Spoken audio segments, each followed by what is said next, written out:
And regionalism isn't tough. a consolidation between the city of Dayton and Montgomery County. That's not regional.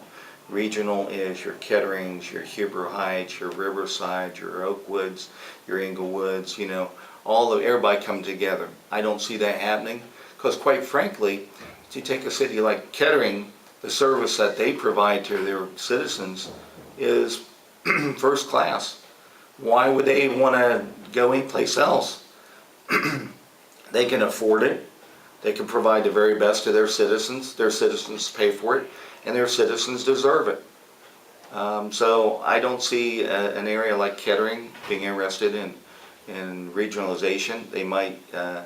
Do you think the economics could possibly force that at some point when people say, "Oh, all this, separation when we're really neighbors," and if you go from community, I can go from Michigan to Ohio. All the towns look the same. They're not different. Well, they're really that different. People like to pretend they are, but I mean, it's not like you're going to another culture when you go to Kettering and there's some exotic land. It's just. Well, in a way, it is a different culture, and cities have their own faces. Certainly, you look at the Oakwoods, the Ketterings, the Centervilles. They have a different face. You look at going out to the Green. The Green is like you're not in the Metro Dayton area. Mm-hmm. I mean, you escape from. You're not hearing the media reports of another shooting in Dayton. You're out there walking around enjoying yourself. So. I think cities can do things together. Do I think that those cities will ever want to go into a regional government? I don't believe so. And right now, unless the economy in those areas truly become bad, I don't think it's going to happen. That could be a driving factor that forces it. Or local economies next to theirs becoming so bad that it causes them problems. I mean, right. And when you get into a regional approach, sometimes it's worked. Your Jacksonvilles, your St. Louis's, your Minnesota, the regional governments have worked.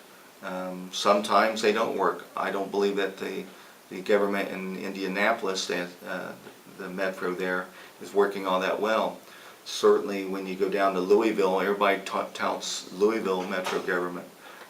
When you go down and talk to those individuals, it's not as rosy as what it's being portrayed as. They have been successful in a lot of areas they haven't. So it's not necessarily the panacea. Regionalization is not the cure-all for everything. It can help, but again, we can save money in buying and training and things like that. In some regards, we might consolidate services. Certainly the city of Dayton, we provide trash collection now at, I believe, the Riverside, which is a cost saver for Riverside, and our waste collection services are very good. So you can consolidate services. You don't necessarily have to consolidate governments. And I think that's going to be the big drawback is that, again, power. People don't like to give up power. Sure. But it may not be beneficial to that area. I don't think it'd be beneficial to a Kettering that's run very well. I don't think it'd be beneficial to a Huber Heights that's run very well. So those areas, they don't have a whole lot to gain right there. There's no real impetus or stick over their head to force them to go into this. They're running well right now. Okay.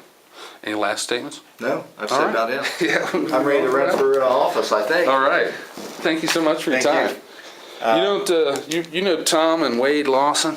Oh yeah, the troubadours.